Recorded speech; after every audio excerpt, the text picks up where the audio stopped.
Salam Sagung Idumati Rahayu. Bertemu lagi dengan saya Kang Togo. Semoga Anda selalu dalam pangayom Gusti Kang Muhammad bin Dumati lumantar payung agungipun. Maknanya saya mendoakan Anda, semoga Anda selalu dalam naungan yang Maha Agung atau Allah Subhanahu wa Ta'ala. Kali ini wejangan saya tentunya akan berbeda dengan wejangan yang sebelum-sebelumnya ya. Kali ini saya akan mencoba bercerita tentang kisah pewayangan. Nah, di kesempatan kali ini saya ambil tokohnya adalah Arjuna.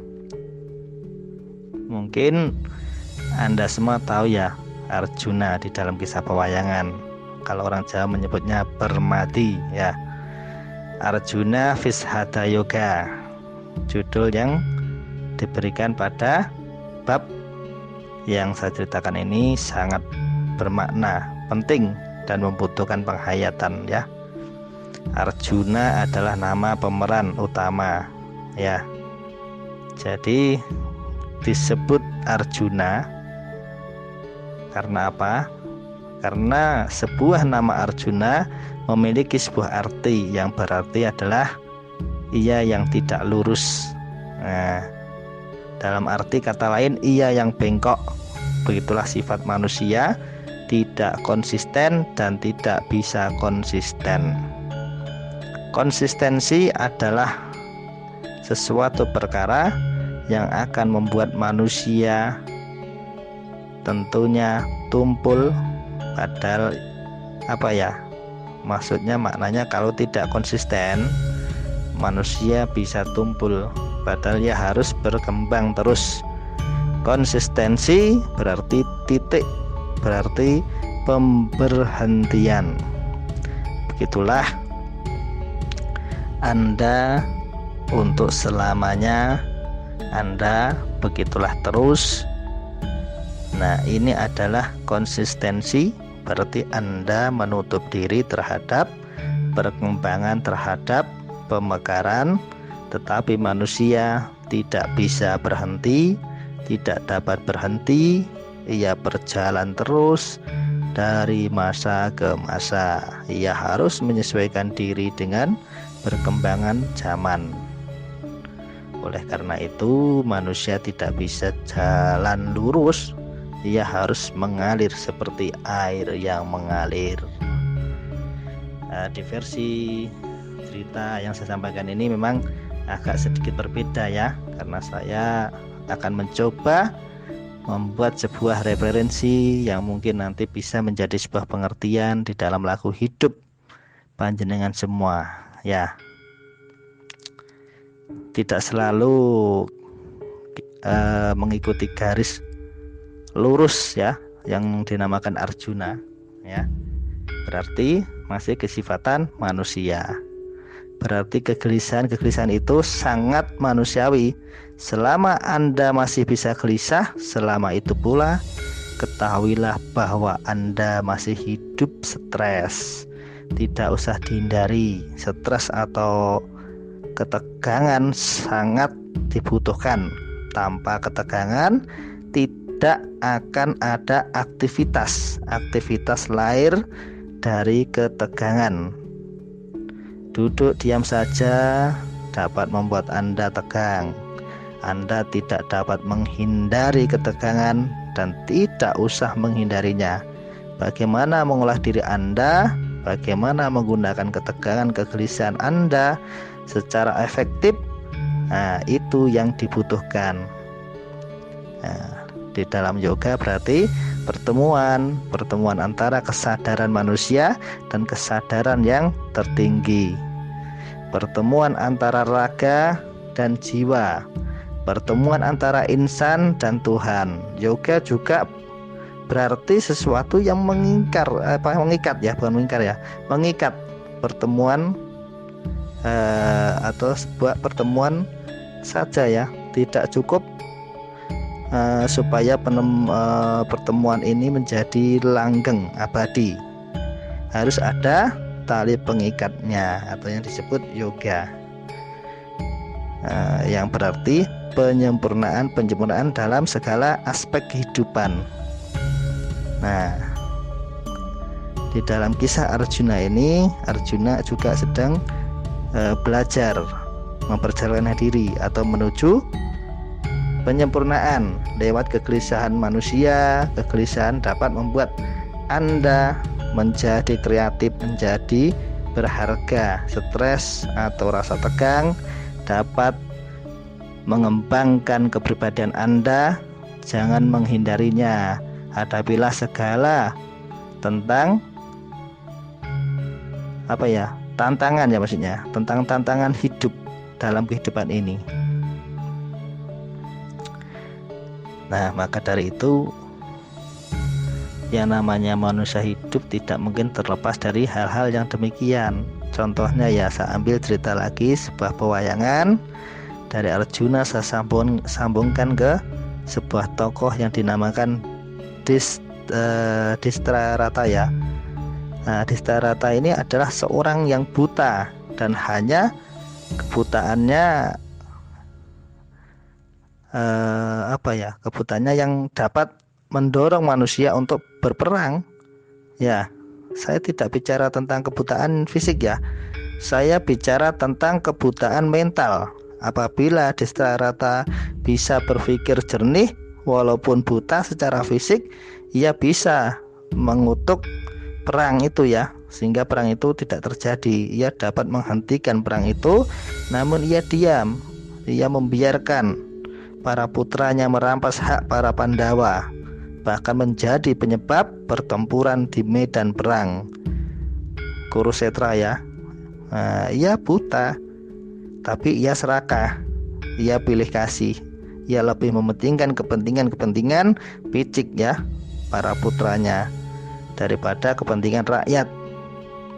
Ia diam saja walaupun ia tahu bahwa sesungguhnya putra-putranya itu adalah mempunyai kompeten untuk menjadi penguasa. Ia tetap mendukung putra-putranya tanpa memikirkan benar dan tidaknya ya. Ia tidak banyak bicara, namun pada posisi diam saja sudah berarti dukungan ya. Medan perang Kurusetra disebut area dharma atau arena kewajiban, arena kebenaran. Kenapa disebut demikian? Apakah perang itu wajib? Nah, ini pertanyaan ya.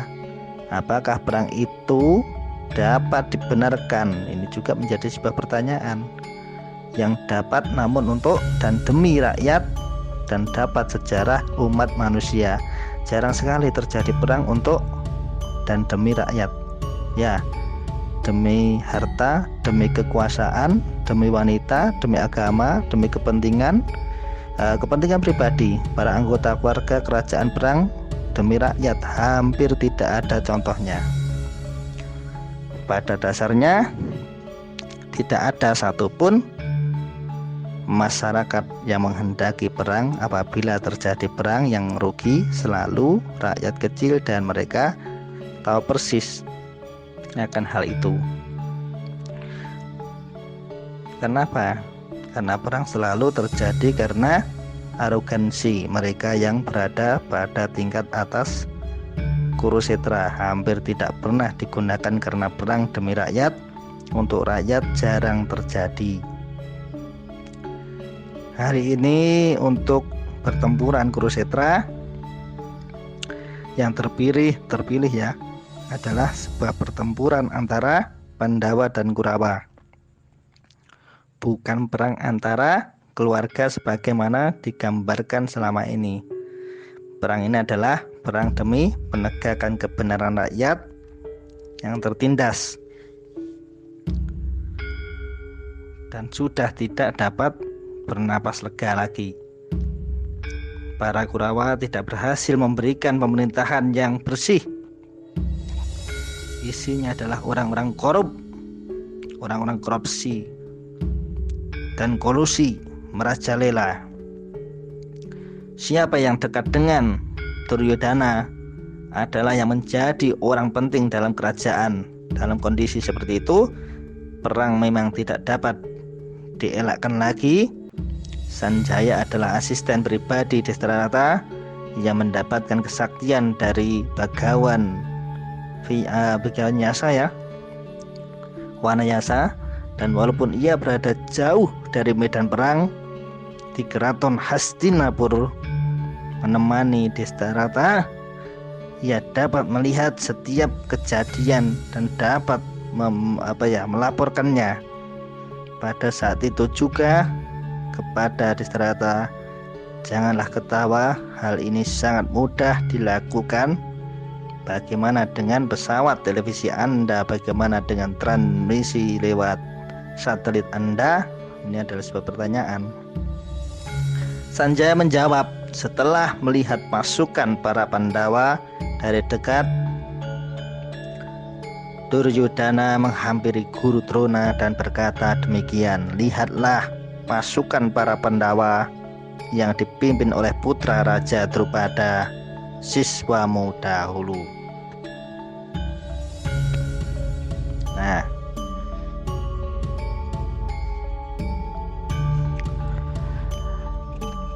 setelah mereka memeriksa pasukan musuh, memperhatikan kekuatan lawan, merupakan pelajaran pertama dalam siasat perang. Dan itu pula yang dilakukan oleh Duryodhana. Ia melakukan pemeriksaan secara teliti.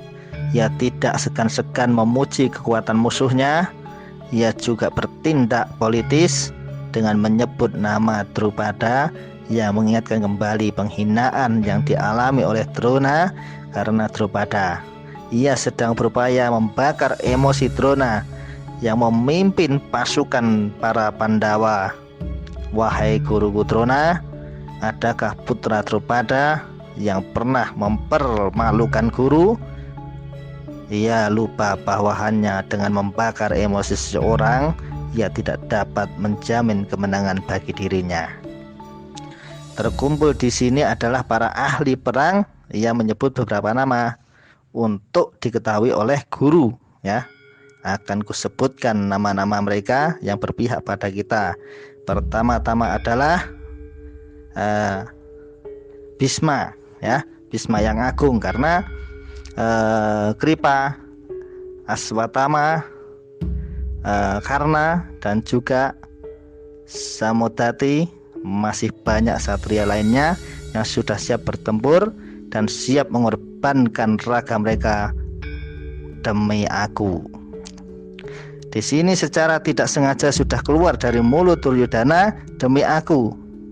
Ia berperang untuk kepentingan pribadinya, bukan untuk rakyat, bukan demi rakyat.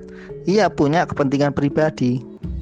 Kekuatan pasukan kita di bawah pimpinan Bhisma tidak terhingga dan jauh melebihi pasukan mereka yang dipimpin oleh Bima. Disinilah letak kesalahan Duryodhana. Ia sama sekali tidak mempertimbangkan kehadiran Krishna di pihak Pandawa. Bahkan ia juga lupa mempertimbangkan keterlibatannya dengan adanya Arjuna dalam perang itu. Ia hanya percaya pada kekuatan otot. Ia bagaikan seorang pengusaha zaman sekarang, hanya percaya pada fasilitas, ya, fasilitas memo, komendasi, kredit bank, koneksi, dan lain sebagainya. Semua itu merupakan kekuatan otot. Ia lupa memperhatikan keahliannya. Arjuna dalam seni perang, pengusaha modern pun berpikir dengan pola yang sama. Ia lebih percaya pada fasilitas daripada keahlian. Ia juga lupa mempertimbangkan kehadiran Krishna. Krishna adalah seorang bijak, seorang penasihat yang hebat. Acap kali seorang penguasa atau seorang pengusaha menjadi begitu sombong sehingga ia tidak lagi mendengar nasihat-nasihat pihak lain. Padahal Krishna sudah menawarkan jasanya. Ia berperan sebagai duta kedamaian dan pernah menghadapi Duryodhana. Duryodhana begitu angkuh, apalagi keangkuhannya ditunjang oleh paman Sengkuni. Ya, begitulah akhirnya yang dijadikan pertimbangan oleh Duryodhana hanyalah Bhisma. Karena ia berotot, Duryodhana berbicara dalam bahasa materi, apa yang tersurat saja, apa yang dapat dilihat secara nyata. Yang abstrak sebenarnya harus dijadikan perhatian, yang tidak nyata itu lebih penting keahliannya. Ya, Anda akal sehat, ya, keahlian apa? Keahlian Anda sendiri, yaitu akal sehat. Anda tidak akan pernah hilang, tidak dapat dirampas. Sebaliknya koneksi, fasilitas, semuanya itu hanyalah sepintas. Sekarang ada, sekarang tidak ada. Saatnya ini ada, saatnya lain tidak ada lagi. Hendaknya kalian semua mengambil posisi masing-masing dan berupaya untuk melindungi Bhisma. Pada saat itu pula untuk memberikan semangat kepada Duryodhana, Bhisma meniupkan trompet perangnya. Dan demikian Bhisma mengumumkan bahwa perang akan segera dimulai. Pihak Pandawa masih menunggu, mereka yang sebenarnya tertindas, namun mereka tidak mendahulinya. Para Kurawa ini adalah sikap seorang satria, ya. Jadi apa ya? Kurawa ini adalah sikap seorang satria yang arogan, sementara Pandawa adalah seorang sikap kesatria yang menanti, tidak terburu-buru, bisa menunggu untuk waktu yang tepat di pihak lawan. Bhisma yang bijak tahu persis bahwa kekalahan menanti para Kurawa, namun ia terikat pada janjinya untuk tetap satria atau menjadi kesatria yang setia pada penguasa Hastinapura. Apa yang dapat ia lakukan lagi kecuali menyenangkan Duryodhana, kesenangan sejenak yang akan segera berakhir. Ya, kita sambung lagi cerita wayangnya di episode berikutnya. Semoga menjadi sebuah referensi, menjadi sebuah perenungan atas cerita saya ini tadi. Ya, terima kasih. Sagung Idumadi Rahayu Salam Mulia.